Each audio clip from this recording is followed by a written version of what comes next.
نحمده ونصلي على رسوله الكريم أما بعد فأعوذ بالله من الشيطان الرجيم بسم الله الرحمن الرحيم قل إن الموت الذي تفرون منه فإنه ملاقيكم ثم تردون إلى عالم الغيب والشهادة فينبئكم بما كنتم تعملون. وقال النبي صلى الله عليه وسلم كن في الدنيا كأنك غريب أو عابر سبيل او كما قال علیہ الصلاۃ والسلام. پیام مرگ سے اے دل کیوں تیرا دم نکلتا ہے، پیام مرگ سے اے دل کیوں تیرا دم نکلتا ہے، مسافر روز جاتے ہیں یہ راستہ یوں ہی چلتا ہے. برادران اسلام و محترم سامعین کرام، موت ہر جاندار کے لیے کتنا بھیانک اور کیسا خطرناک لفظ ہے. موت سے ہر شخص بھاگتا ہے، بچہ ہو یا جوان، بوڑھا ہو یا بوڑھی، مرد ہو یا عورت، دیہاتوں میں رہنے والا ہو یا شہروں کا، مسافر ہو یا مقیم، موت کے اس تلخ گھونٹ کو کوئی پینا گوارا نہیں کرتا، موت کی آواز کوئی سننا نہیں چاہتا، مگر اس کے باوجود موت ہر ایک کے پاس آتی ہے.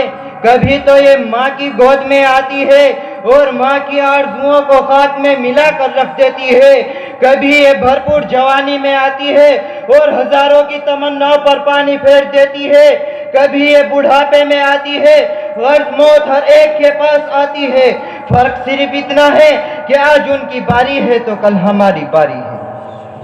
حضرات گرامی، اگر تم نے خدا اور اس کے رسول کی اطاعت و فرما برداری میں زندگی گزاری تو قیامت کے دن نامہ اعمال دائیں ہاتھ میں دیا جائے گا.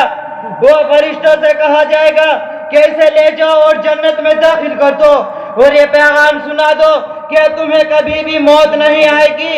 اور اگر تم نے خدا اور اس کے رسول کے قانون کو توڑ کر مخلوق خدا کو تکلیف دینے میں زندگی گزاری، حلال کو حلال اور حرام کو حرام نہیں سمجھاتا، رشوت اور سود سے اپنی جیبوں کو بھرا تھا، یتیموں اور بیواؤں کے مالوں پر ڈاکہ زنی کی تھی، تو قیامت کے دن ناکامی کا جھنڈا پیچھے کی جانب سے بائیں ہاتھ میں دیا جائے گا.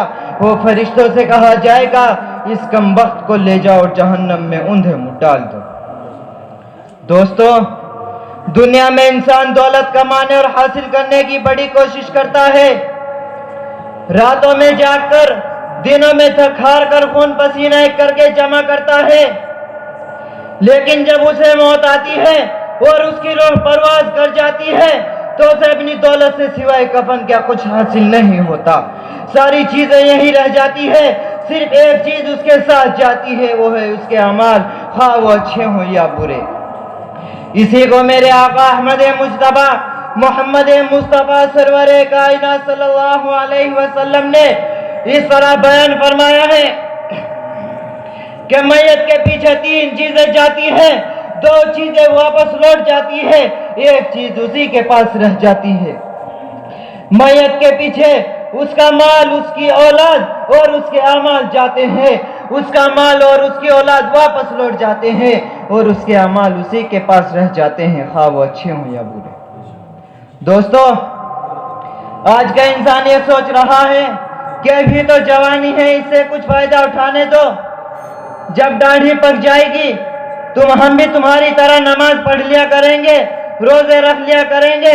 حالانکہ وہ جانتا ہے کہ موت اسے ماں کی گود میں بھی آ سکتی ہے، موت اسے بھرپور جوانی میں بھی آ سکتی ہے.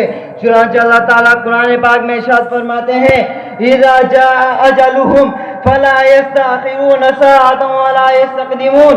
موت انسان کو موت آتی ہے، نہ ایک گھڑی پیچھے آتی ہے اور نہ ایک گھڑی آگے آتی ہے. میرے عزیزوں، موت کی تیاری کرو، یاد رکھو ایک نہ ایک دن موت ہر ایک کا دروازہ کھٹکھٹائے گی، اس لیے اپنی موت سے پہلے اپنی آخرت کی فکر کرو. دوسروں کو اپنے کندھوں پر رکھ کر یہ حاصل کر لو کہ ایک نہ ایک دن ہمیں بھی دوسروں کے کندھوں پر سوار ہو کر شہر خاموشہ کی طرف جانا ہے. دعا کیجیے کہ اللہ تعالی ہم سب کو موت سے پہلے موت کی تیاری کی توفیق عطا فرمائے.